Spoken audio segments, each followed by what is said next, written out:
If you've ever been curious about Scotch whiskey but weren't sure where to start, we have the perfect event for you. The Kingston Symphony is hosting a special Scotch whiskey fundraiser on Thursday, March 27th, starting at 7 p.m., running till 9 at the Renaissance Supper Club on Queen Street here in Kingston.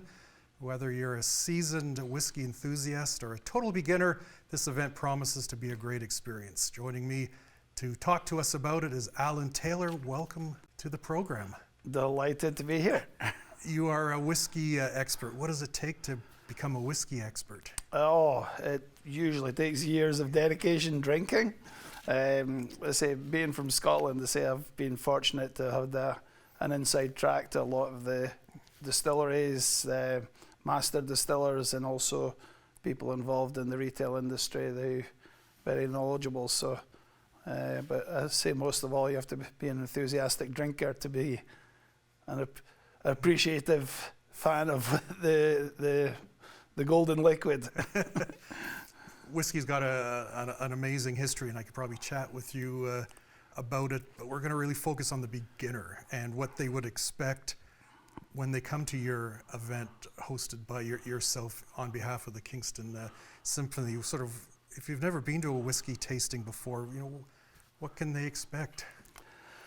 There's various types of whiskey events. Some maybe a wander around. This is going to be a more, I wouldn't say formal, but it'll be a sit down. It's not a meal. It's going to be very much a tapas snack style accompaniment. So there's going to be meats, cheeses, even chocolates that my good friend Audrey Brown, the chocolatier here in town, is making whiskey truffles to accompany it. So I've picked some whiskies that are going to be suitable matches, not overpowering whiskies.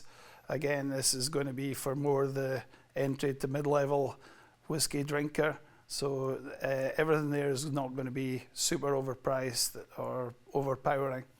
And the theme of the whiskey is going to be the Scottish Isles, the Western Isles.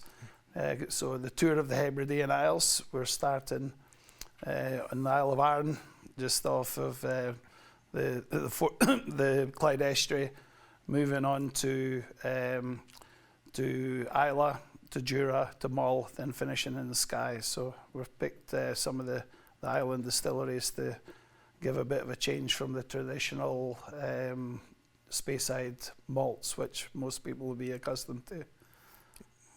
Talk a little bit about the geography, like the islands that you just mentioned, and knowing a little bit about Scotch whiskey and the different tastes and different profiles. For the beginner, how do you kind of define that? You said Speyside is sort of what people are used to, but you're kind of branching off. Yeah, when people think of island whiskey, like you have the Northern Isles with Highland Park is very mellow and well balanced. Skye has got Talisker as its main distillery. It's typified with saltiness and fire and stuff. Islay is really the whiskey island in Scotland. Most of them are just characteristic of heavy peat. So peated malting process of the barley, peated water. So lots of these, it's really heavy iodine flavors. Your Lafroigs, your Bowmores.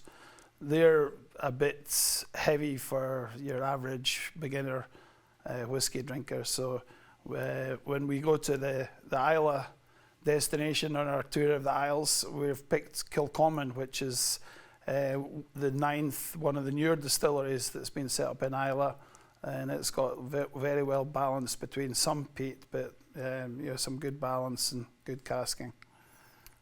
When you're hosting this event for the 2 hours that it's taking place, how do you instruct people or to properly taste and appreciate it? Do you have guidelines, or how do you encourage people to enjoy it? Well, I say you always have to admire what you're going to drink. So yeah, I'll talk through the typical tasting process where you hold the glass up, you admire the colour, you look at it, then before you taste, the nose, a lot of tasting is done with your olfactory senses. So a good nose of the glass, move it around the glass even before you put the first taste to the tongue. then I don't recommend using any water at first. You taste it first. If the whiskey is a bit too hot, you can always add a little water to tame it down to the palate, and often the water releases other flavors slightly different from the initial taste. So you go through that process of smelling, initial taste, add the water, then I say you usually have the long after taste, the finish they call the whiskey. So a bit like tasting wine. So I'm going to try and pair the food on the night with the appropriate whiskies and go through some of the flavors that I get, but everybody's got a different palate. Everybody tastes different, so some people may get what I get and other people's may get completely different flavors. So there's no right and wrong? No. You drink what you want. Yeah, that's drink what you enjoy. There's a lot of misconceptions out about Scotch whiskey that may discourage a beginner. What are those, and how do you overcome that when you explain it to somebody that it's not what they think it is? Oh, well, as a child, I say we always had whiskey in the house, but my dad wasn't a great appreciation buff of finer whiskies, so I grew up with the standard whiskies, the cheap blends, you know, the Dewars, the White and Mackays, the Grouse, the Bells. But somebody one year must have splashed out, and as a present for my father's Christmas, he had a fine bottle of Balvenie there. So he knew it was a better whiskey, a good one, but he never ever opened it. So as an enthusiastic 17 or 18-year-old, I was bugging him to open this bottle. So that was no looking back. You know, from then, once you get a taste of the finer malts, you're not going to go back to, I say, some of the cheaper stuff. It's fine if you're using whiskey as a mixer, but just a pure, unadulterated, good Scotch single malt, you know, it's something to behold. And now, after all this time, it was that bottle that set you on the course to become an expert. Yeah. Just another call to action to our viewers on what they can expect, why they should come out to enjoy your selections. Well, this is primarily a fundraiser for the Kingston Symphony, so it goes to support the musicians, particularly the young musicians, and their passion for music.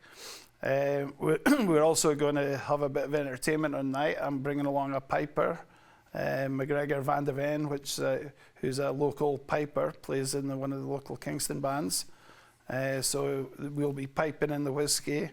I'll be wearing the kilt, and hopefully several of my friends will be joining me on that night. So there'll be a splash of tartan and a good bit of fun and music. So we're also having a charity auction. I think I'm going to get my friend Chris Wyman, the town crier, to do the auction. So hopefully it's going to be a good fun night and raise a lot of money for the Symphony Orchestra. Thank you very much for coming in. It's been a pleasure. Thank you.